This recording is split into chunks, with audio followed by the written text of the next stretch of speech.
Hello, everybody. Okay, so imagine this. You are applying for a visa to Australia or Canada or New Zealand, and the English test that you are doing asks you the question, you spilt coffee on a friend's clothes, what would you do? What test is it? It's not IELTS. It's a test called the PTE, the Pearson Test of English. And they now have questions like this. And that's what I want to talk to you about today. So if you're new here, my name is Pam and I teach English lessons, give information about study abroad, and I also teach the Pearson Test of English, which is an international test of English, one of the biggest, and it can help you get a visa to many different countries or get entry into university or entry into college for many different institutions. So it's a pretty big, important test. And if you know about the PTE, you probably know that this year, just this August, there were some really big changes to the PTE. And one of the biggest changes was that they've added two new question types. Two new question types, both in the speaking section of the exam. One is called Summarize Group Discussion, and one is called Respond to a Situation. So if you check my YouTube channel, you can see that I have already posted strategies, videos really focused on clear, simple, easy strategies that you can use for both these question types. But I also like to dig a little deeper. So today's live, I'm going live so we can be unfiltered and unedited. You can ask questions and I can really show you what a question is like more realistically. We can work through it together so you can understand how to get a better speaking score in the PTE. So today we'll do that for respond to a situation. Yeah. Last week, I already went live to go deep on Summarize Group Discussion, and that recording is also on my channel. So please go back and have a look. Today, it's all about respond to a situation. Okay, so let's get started. Firstly, I wonder if you guys know what is respond to a situation? What is the question? Well, first of all, it's both written and an audio. So you can both read and listen to the question. It's very short, just maybe up to 60 words, and it will pose some kind of problem for you. So the situation is usually a problem, and then you have 20 seconds to think and 40 seconds to respond. Okay, so short reading and listening, 20 seconds thinking time, 40 seconds response. And the point of this question is to test your ability to speak appropriately. Okay, so PTE is moving in a direction away from their very robotic, do you pronounce things perfectly on the speaking question? That's always typical PTE, right? PTE already has questions where you must read some text aloud and pronounce it beautifully. They already have a question where you must listen to a sentence and remember it and repeat it perfectly. Now they have added this question, and also the summarized group discussion question is also similar in function, where it's really checking your ability to speak like a normal human being, okay? To check that you can respond in real life situations. So you don't need highly academic language for this. You don't need fancy vocabulary. You don't need anything special, but you do need to sound very polite and very natural. And that's not always easy if you aren't familiar with using English every day in real life situations. So I want to give you my strategy, but I want to explain to you that my videos gave you a very simplified strategy that I think is great for those of you who are aiming for a PTE of, maybe in the 60s or 70s. But if you want to go high, if you want to go up to the 80s and 90s, I want to go a little bit deeper and give you some more thoughts on what to do today. Okay, so why don't I begin by just telling you what I think is the best strategy for handling this kind of question type. So first of all, be kind. Step one, be kind. Now, it sounds crazy that an English test cares about whether you're kind or not, and you might think, why would they bother? The point is, like I said, they're testing how appropriately you can speak English. And what does that really mean? It means that you speak in a normal, polite fashion. And speaking politely is more complicated. There's more vocabulary, there's more complex grammar than speaking directly. So if you're able to do it, it means you have a higher level of English. So if, for example, someone, spills coffee on me, or if I spill coffee on someone, if I just answer, oh, oops, yeah, I'm not being very polite, I'm not using many words, and I'm not showing off my ability to use English very well. So if you focus on being kind for this test, then the side effect is that you give it more language, but also you're doing what PTE want. You are giving them appropriate language. Okay? So that's the most important point. Strategy number one, be kind. Remember, be kind. That's what they want. Strategy number two. Now, here's where it gets complicated. On my strategy video, I recommended that you use the word would. And that is because would is showing that you're talking about an imaginary situation. And we are responding to imaginary situations here. So if we say, I would do this, I would say that, then we're showing that we are responding to that imaginary situation. Should you really do that? It depends on your level, and it depends on how well you can think quickly under pressure. Okay? So in my video, I recommended that, and I still stand by that strategy for those of you who struggle to think quickly under pressure and who maybe don't have a large bank of natural responses to these situations. Now, that's because you have to fill 40 seconds, which is longer than it sounds. You have to fill 40 seconds with words to respond naturally and politely to a situation. It's not always easy to do that. If you use would and follow my template, I have a whole template saying, I would do this, I would say that, I wouldn't do this. Yeah, that gives you a structure, and it gives you something to do, to fit every possible scenario, right? So I am going to just now copy paste and put a template and some questions in the comment box here. So if anyone who is watching, they can have a look at that, and that will make it easier for you to follow along with me. Okay, it's in. I hope you can see it.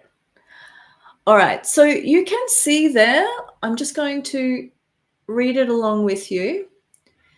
You can see there that I have put in a template, yeah? Okay, and my template basically is when people, so for example, of, I've spilt coffee on, when people have coffee spilt on them, they often feel blah, blah, blah. Okay, so let me just give you the template here. I'll read it out loud first. When people something, they often feel something. So I'd try to be something. In this situation, I'd probably say blah, blah, blah. I wouldn't say blah, blah, blah. I would blah, blah, blah. Okay, so the important point is that your response is kind, and it's also very important that you put a direct response in there. So yeah, in this situation, I'd probably say, I'm so sorry, I spilt coffee on your clothes. How can I pay for some new clothes, or can I pay for your cleaning? Something like this. So you'd embed that in there. Now, that gives you an easy way to fill 40 seconds using that kind of a template. But as I said, if you are a confident person under pressure, if you have enough language and enough ideas to fill 40 seconds well, then go for it. Aim for that higher score. Aim for 90. And if you're aiming for 90, speak directly. All right? That's really what Pearsons say they want. They do want you to speak directly, and then you're not going to use my template. If you're doing that, it would be a little different. So let me now give you some example questions of what respond to a situation questions are like, and some example answers. And I'm going to give you 2 sample answers, one using my template and one directly. Like I said, the template one, you may lose a few points because you're not as direct, but you'll gain a lot of points because it will allow you to be structured and fluent, and it's safer. Okay? So either is fine.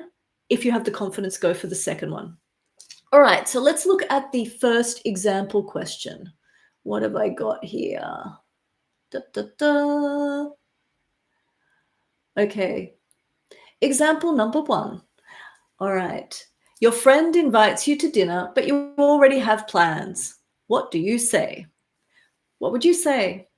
Have a think. If you have any ideas, you can try and type in the chat box and I can give feedback on your answer. Okay. All right. Now, if we're using my template answer, we're going to fill in the blanks for each of those. So remember, you've got 20 seconds to think. If you were using the template, you would use this 20-second thinking time to remember the template and figure out what could you fit into each of those blanks. Easy. If you are not using the template, you have to think more fluidly and creatively and try to give a direct answer that is kind and that fits the question. Okay, so let's try a templated answer. For example, when people invite you, they often want to feel valued. So I'd try to be polite. In this situation, I'd probably say, thank you for the invitation. I'm afraid I can't go. I wouldn't just say no. I would suggest another day to meet. Done. Okay, so using that template has provided a structure for me to fill my 40 seconds comfortably. And I've also been kind. I've also responded to the situation. You must respond appropriately. And I have. Okay. If I wanted to go for a direct answer, I might say something like this. Thanks for inviting me. I'd love to come, but I'm afraid I already have plans tonight. How about later this week? I really want to catch up. Do you think we could maybe find a time that suits us both later this week? So again, for me, it would be quite easy to do the direct response because I'm a native speaker who grew up in a country where I was using this kind of language all the time. If you're in that situation, I absolutely recommend that you ignore my template and just go for the direct response, but keep speaking for as long as you can, as politely as you can.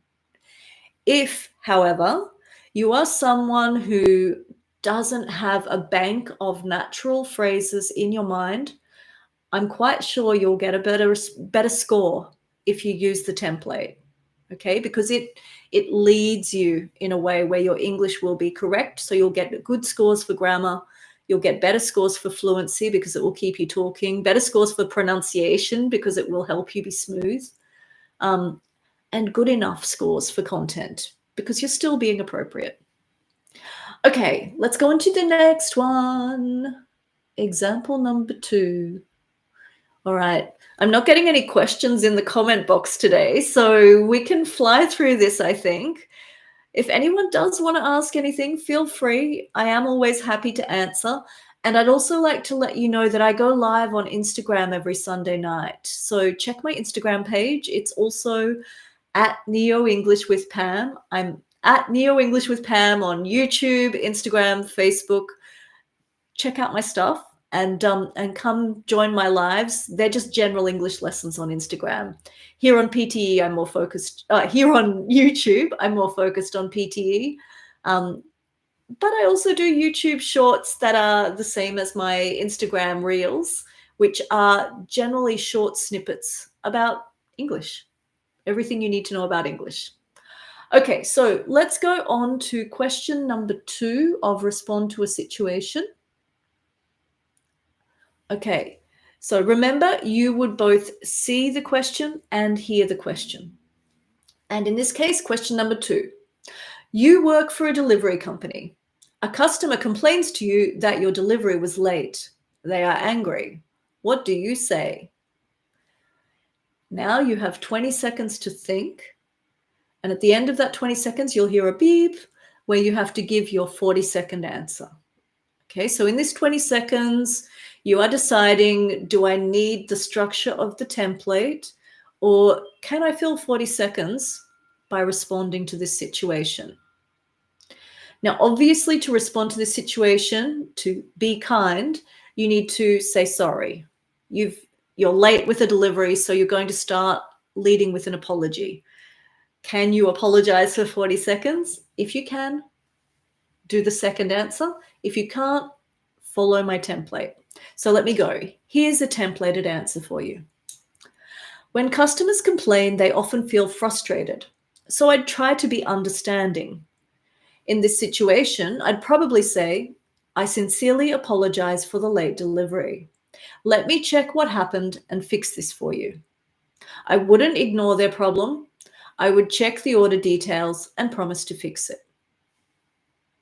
Okay, smooth, clean, done, right? Now, even if you filled in those gaps in the template with some incorrect grammar, you would at least have a well-structured answer. So you would get some decent points for that, no matter what, okay? Now, if we want to throw away the template and aim high, aim for the top score, then you'd need to just start with the apology and keep going.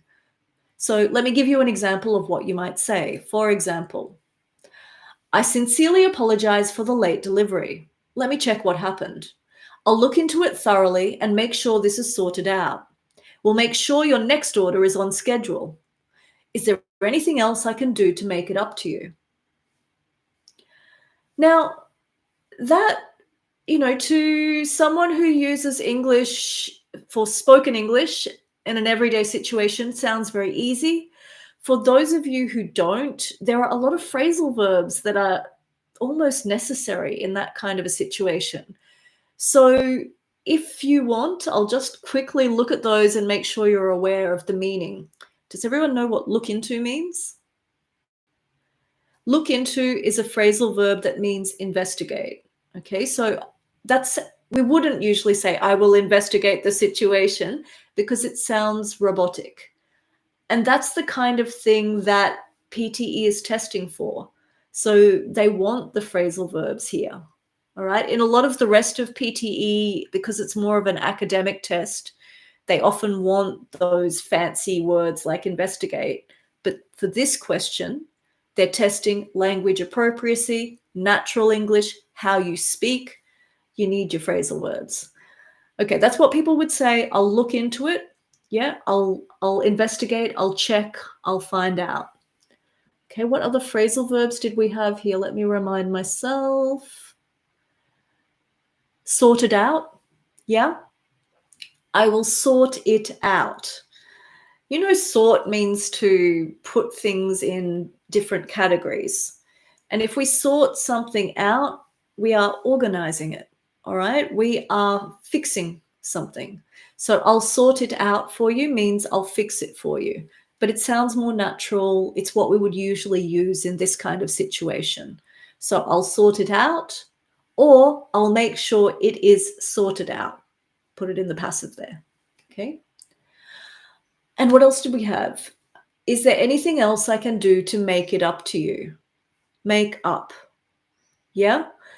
Make up is one of those phrasal verbs with a million meanings. In this situation, it means to kind of compensate for the mistake. Okay, so I'm apologizing for something by doing something to fix it. So it's like an apologetic action. So we will often apologize by saying, sorry, how can I make it up to you? So if you can remember that, that's also really useful because respond to a situation questions. The situations are often situations where you need to apologize. So if you can memorize a few good apologies, that's also pretty helpful. Yeah. And make up. I'll make it up to you. Great apology phrase in English. Okay, still no questions, guys? That's fine. That means I'm going to give you just one more example and we can finish up today's live quite concisely, which is maybe good for the video replay. All right, let's have a look. Example number, let's go for this one, okay? Example number 3. And exactly as I said at the beginning of the lesson, I want you to imagine a situation where you spill coffee on a friend's clothes, okay? So the PTE question would be, you spilled coffee on your friend's new clothes. The clothes look ruined. What would you say? And now you've got your 20 seconds of thinking time and you're deciding, do I need the template or will I go with the direct answer? So let's compress that 20 seconds of thinking time and we'll go straight to boop and the template answer, okay? Boop. When accidents happen, people often feel upset, so I'd try to be apologetic. In this situation, I'd probably say, I'm so sorry, let me pay for the cleaning. I wouldn't pretend nothing happened. I would offer to pay for cleaning or buy them something new. Okay? So again, the template is helping you to have a structure and flow to your answer. It is important that you put in that sentence like, I'd probably say, I'm so sorry, let me pay for the cleaning. So it is important that you embed a little bit of something direct in there. But if you want to shoot for the top score and if you are confident that your English is natural and clear enough, you can apologize well enough, do it. So, example, direct answer. Oh no, I'm so sorry. Here, let me get you a rag so we can clean you up. Oh, and also let me pay for the cleaning, or perhaps I can replace it for you. I absolutely insist. I feel really bad. There you go. Okay, so the key point, no matter whether you decide to go for a direct answer or a templated answer, is that you're trying to be kind and that you're trying to fill that 40 seconds with an appropriate, kind response. So as you can see, respond to a situation questions are, I think, one of the nicer PTE questions. They certainly don't require the same level of intense preparation as a question like describe image, where you have to, explain a graph to the examiner. They certainly don't require the same level of focused listening as something like retell lecture or the other new questions, summarize group discussion. They're one of the easier question types if you are used to speaking English on an everyday basis. But if you're not, don't worry, you've got my template. Okay, so like I said, I have put those questions that we used and my very, very simple, very, very flexible template in the comments. So I'll post that when I post this replay. I'll also put them in the comments below. And if you want to just check my basic focus strategy videos, please go back and have a look. I have a whole playlist for every single PTE question type. I'm in the process of updating all of them for August 2025, but I will say, except for write from dictation, which you need, I've put in the comments the changes you need to do for that, but except for that one, all of them still work. My strategies still work for every single question type, because I have never recommended long, crazy, complicated templates. And that's the main change for PTE from August. Yeah. PTE really wants people to show their own level of English. They don't want people memorizing long, complex templates and just repeating that. I have never recommended that. I do suggest templates, but my templates are always so simple that it's really just a way for you to give a structured answer. It's just basic common sense or basic academic English structure. You still need to, add your own spin, add your own words to it. And that's as it should be. Okay, so thank you very much. I hope you enjoyed today's live, and I hope to see you online again. I will be posting the replay of this immediately, and I'll edit it and make it a little easier to follow and post that again on Thursday. And I'm here every week. And like I said, I'm on Instagram every Sunday night. Oh, and one more thing, I have a PTE book coming out very, very soon. I'm working hard on it. I hope it will be ready at the end of this month. If anyone is interested in buying my book, please email me, info@neo-english.com, and just write waitlist, and you'll be one of the first to get a link to the new book. Okay, good luck with your exams. Bye, everyone.